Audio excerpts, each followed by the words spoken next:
அது தொடர்ச்சியாக ஸ்தோத்திரம் நாம் செய்கிற அவன் நம்மளை அறியாமலே செய்கிற இன்னொரு பாவங்களை குறித்து அவன் பாவங்களும் பாவத்தினால் வருகிற தீமைகள் விளைவுகளையும் அதனால் வருகிற அதை எப்படி நிவர்த்தி ஆக வேண்டும் என்கிற காரியங்களை குறித்து நல்ல ஆவியானவர் நமக்கு துணை செய்வாராக. எடுத்து வாசிக்கலாம்.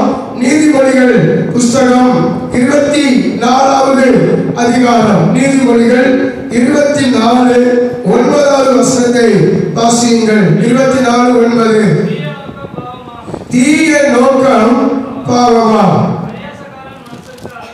பரியாசக்காரன் மனுஷருக்கு அருவருப்பானவன்.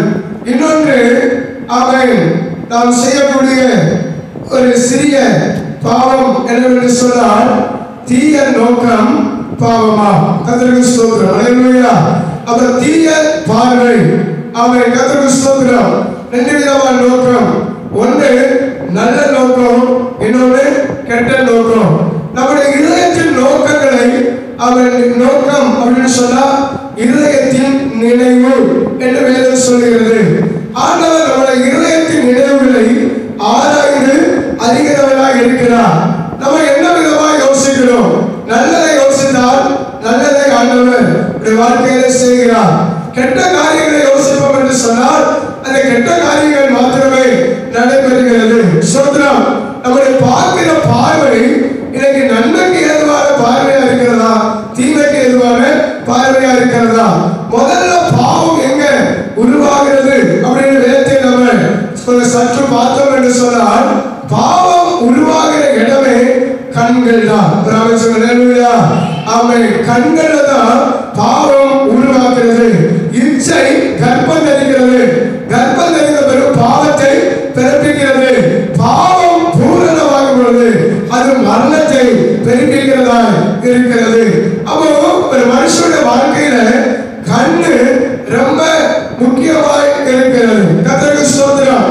நம்முடைய கண்ணின் பார்வைகள் கர்த்தரை நோக்கி பார்க்கிறதாகவும் நல்லவைகள் நோக்கி பார்க்கிறதாகவும் நேராய் பார்க்கிறதாகவும் இருக்க வேண்டும். நீதிமொழிகள் புஸ்தகம் 4ஆம் அதிகாரம் 25ஆம் வசனம் இப்படியாக சொல்கிறது, உன் கண்கள் நேராய் நோக்க கடவது. எல்லாரும் கர்த்தரை ஸ்தோத்திரம் பண்ணுவோம். அல்லேலூயா. Praise the Lord. உன் கண்கள் எப்படி நோக்க கடவுதா? நேராய் நோக்க கடவது. ஸ்தோத்திரம். நோக்க கடவுதுன்னு சொன்னா நேராய் பார்க்கட்டும் என்று சொல்லப்படுகிறது. இன்னைக்கு அநேகருடைய கண்கள் பறக்கிற ஒரு கண்களாக இருக்கிறது. நேராய் பார்க்கிற கண்கள் இல்லை. அவை கர்த்தருக்கு ஸ்தோத்திரம். நேரான நேர்மையான கண்கள். அல்லேலூயா. Praise the Lord. அந்த வேதத்தின் படி ஆண்டவர் சொல்கிறார், உன் கண்கள் எப்படி பார்க்கட்டும்? நேராய் பார்க்கட்டும். அல்லேலூயா. அதனாலதான் சங்கீதக்காரன் தாவீது சொல்கிறார், கண்ணுக்கு என்ன போடணுமா? கலிங்கம் போடணும். அவன் பாருங்கள், குதிரைக்கு என்ன பண்ணுவாங்க? ரெண்டு காரியத்தை போடுவாங்க. ஒண்ணு கடிவாளத்தை போடணும், இன்னொன்னு கண்ணுக்கு கலிங்கம் போடணும். கலிங்கம் அப்படின்னு சொன்னா நேராக பார்ப்பதற்காக போடப்படுகிற ஒரு பொருள். சோதரம். அது இந்த பக்கத்துல ரெண்டு பக்கத்துல அடைச்சிருவாங்க. நேரா தான் பார்க்கணும். அது போக வேண்டிய பாதையை சரியாய் பார்த்து ஓட வேண்டும். ஏன்னா குதிரை பலம் உள்ளது. அது திசை மாறி மாறி பார்த்துட்டு போனா அவன் புல்லுள்ள இடங்கள்ல வண்டி இழுத்துட்டு போயிடும். அதனாலதான் ஆண்டவர் வசனம் சொல்கிறது, அவன் கண்களை என்ன போடணும்? கலிங்கம் போடணும். அவன் சொல்லுங்க. அவன் நம்முடைய கண்கள் நேராய் பார்க்கக்கூடிய கண்களாக நம்ம இருக்க வேண்டும். கர்த்தருக்கு ஸ்தோத்திரம். நம்முடைய கண்களை பாதுகாத்து கொள்ள வேண்டும். கர்த்தருக்கு ஸ்தோத்திரம். எல்லா கண்கள்ல தீமைகள் உருவாகிற ஒரு சூழ்நிலை இருக்கிறது.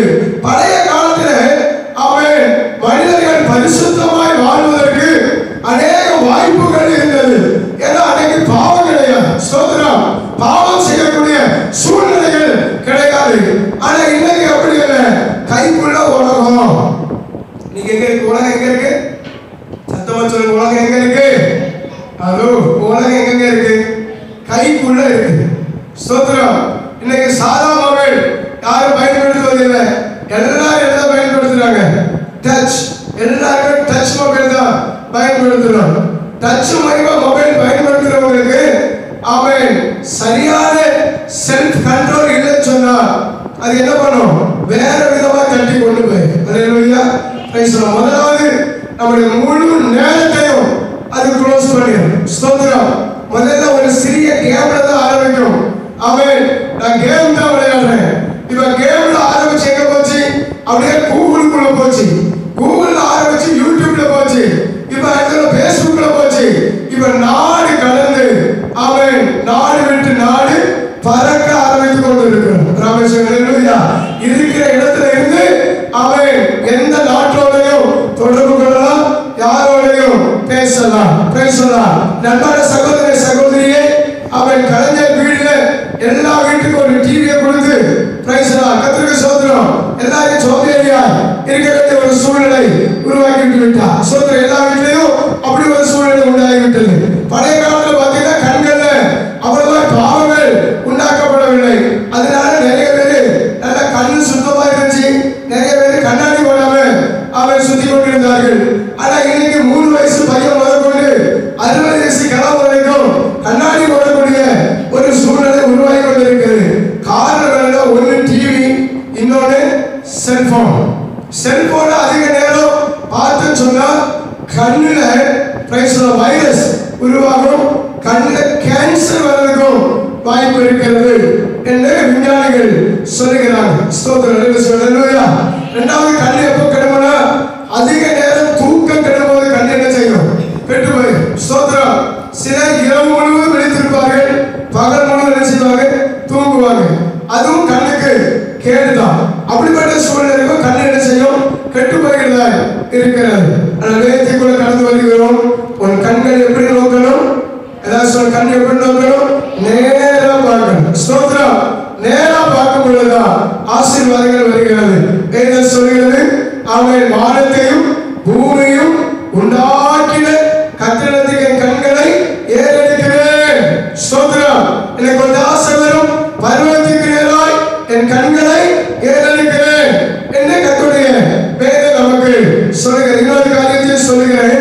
செல்போன், அது முக்கியமா டச் செல்போனே நீங்க அதிக நேரம் பார்த்தீங்கன்னு சொன்னா அது மூளையை அது பாதிக்கிறதா இருக்கிறது, இரத்த ஓட்டங்களை பாதிக்கிறதா இருக்குன்னு சொல்லி விஞ்ஞானிகள் சொன்னார்கள். அது நமக்கு அவசியம் தான். பிரைஸ் எல்லாம். ஆனா அது மேல அதிகமா இன்வால்வ்மெண்ட் ஆகக்கூடாது. தேவைக்கு பயன்படுத்திக் கொள்ளுங்கள். ஸ்தோத்திரம். ஆனா அந்த பாவத்துக்கு என்ன செய்ய வேண்டாம்? இடம் கொடுக்க வேண்டாம். நம்முடைய நேரத்தை அதிகமாய் அதுல செலவு பண்ண நம்ம அதை அனுமதிக்காதபடி நான் காத்துக் கொள்ளும்படி அன்போடு கேட்டுக்கொள்கிறேன். அப்போஸ்தலர் பவுல் சொல்கிறார், எல்லாவற்றையும் அனுமதிக்க எனக்கு அதிகாரம் உண்டு, ஆனாலும் அவைகள் எனக்கு தகுதியாய் இராது என்று சொல்கிறார். நம்ம எதுக்கு அடிமை கிடையாது, நம்ம தான் எல்லாவற்றையும் ஆண்டு கொள்ள வேண்டும். சொல்லுங்க அல்லேலூயா. அவன் பவுல் ரொம்ப தெளிவா சொல்கிறார், நான் ஒன்றுக்கும் அடிமைப்படேன் என்று சொல்லியிருக்கிறார். ஸ்தோத்திரம். கிறிஸ்துவராகிய நம்முடைய வாழ்க்கையில் நம்ம ஒரு காரியத்துக்கும் அடிமை கிடையாது. பேசலாம். நம்ம சுதந்திரவாளியை கர்த்தர் வைத்திருக்கிறார். நம்ம எல்லாவற்றையும் ஆண்டு கொண்டவர்களாய் இருக்க வேண்டும். அல்லேலூயா. Praise the Lord. மத்தேயு சுவிசேஷம் 5ஆம் அதிகாரத்தில் 28ஆம் வசனம் 29ஆம் வசனத்தை பார்க்கிறோம். அங்கே ஒரு கண்ணை குறித்து சொல்லப்படுகிறது. அது இச்சை நிறைந்த கண்கள். வாசிக்க பார்க்கலாம்.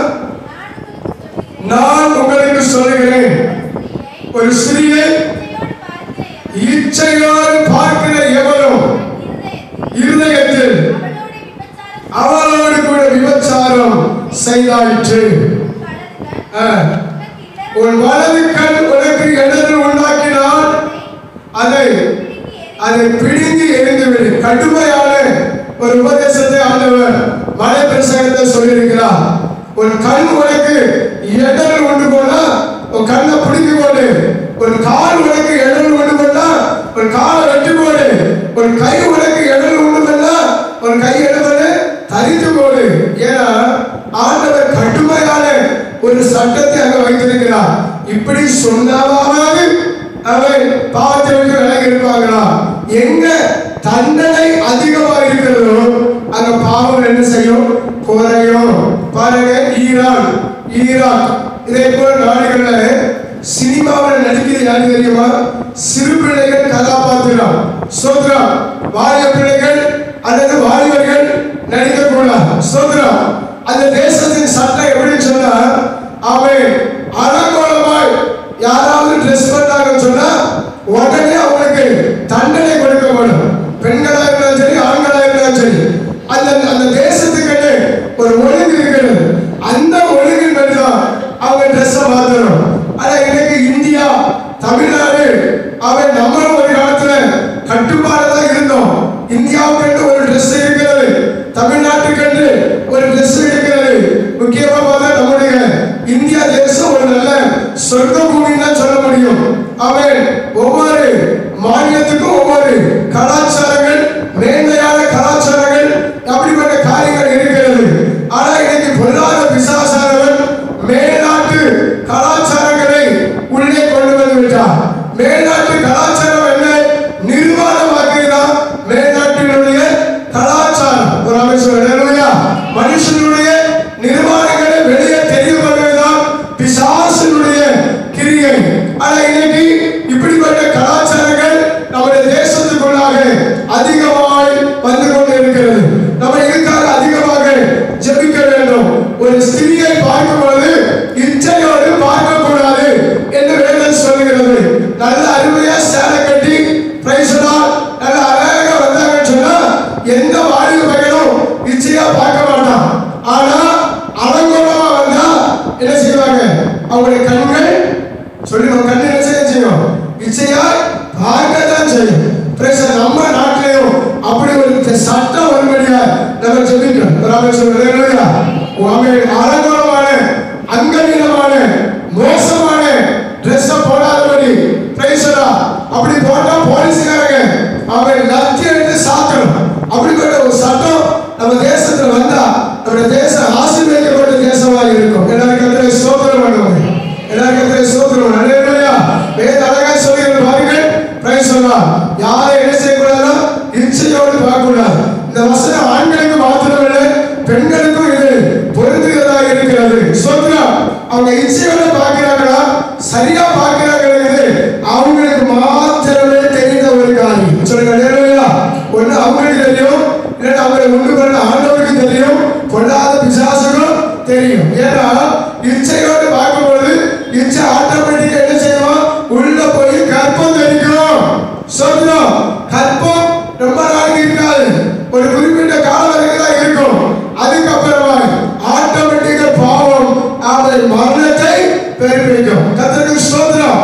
அவன் இப்படிப்பட்ட அவன் காரியங்கள் நம்முடைய கண்கள்ல வராதபடி நம்ம கண்களை பரிசுத்தமாய் காத்துக் கொள்வோமாக. அல்லேலூயா. தீய நோக்கங்கள் நமக்கு வேண்டாம். ஸ்தோத்திரம். தீய எண்ணங்கள் நமக்கு வேண்டாம். கண்கள் நேராய் நோக்கட்டும். அவன் உன் கண்கள் இச்சையின் பார்வை இல்லாமல் அதை பரிசுத்த பார்வை இருப்பதாக. நம்ம பாட்டி ஏவா பாட்டி என்ன பண்ணா? பணத்தை அந்த நன்மை தீமை அறியத்தக்க கனி அவங்க எப்படி பார்த்தாங்கன்னா, வசந்த வாசிங்க எப்படி வாசித்தாங்க? இச்சித்தார். வசந்த வாசிங்க. அந்த பழத்தை பார்த்து இச்சித்து அதை புசிப்புக்கு நல்ல பார்வைக்கு இன்பமும் புசிப்புக்கு எடுத்தீங்க இல்லையா? புசிப்புக்கு நல்லதும் இது எப்படி இருக்கா? பார்வைக்கு இன்பம். இந்த பார்வைக்கு இன்பம் இருக்கு பாத்தீங்களா? அதுதான் இச்சையின் பார்வை. ஹலோ, புரிஞ்சுக்காங்க. அதுதான் என்ன பார்வை? இச்சையின் பார்வை. பார்க்க நல்லா இருக்கு. எதெல்லாம் பார்க்க நல்லா இருக்கும் அங்கெல்லாம் ஒரு டேஞ்சர் இருக்குன்னு அர்த்தம். சொல்லுங்க அல்லேலூயா. ஒரு ஆமென் சொல்ல மாட்டீங்க? அல்லேலூயா. லோத்தை எடுத்துக்கொள்ளுங்கள். அவன் பார்த்து எப்படி பார்த்தான்? சோதோகுமார பட்டணத்தை எப்படி பார்த்தான்? சோதரம் கர்த்தருடைய தோட்டம். எதெல்லாம் பியூட்டியா இருக்குதோ அதுக்கு பின்னாடி ஒரு பாட்டி இருக்குன்னு அர்த்தம். சொல்லுங்க அல்லேலூயா. அழகு எப்பொழுதுமே வேதத்தின் படி அழகு டேஞ்சர். கர்த்தருக்கு ஸ்தோத்திரம். டேஞ்சர் அது எஸ்ட்ரா அழகு டேஞ்சர். கர்த்தர் கொடுத்த அழகு டேஞ்சர். பாருங்க, சாரா ரொம்ப அழகா இருந்ததால ஆபிரகாம்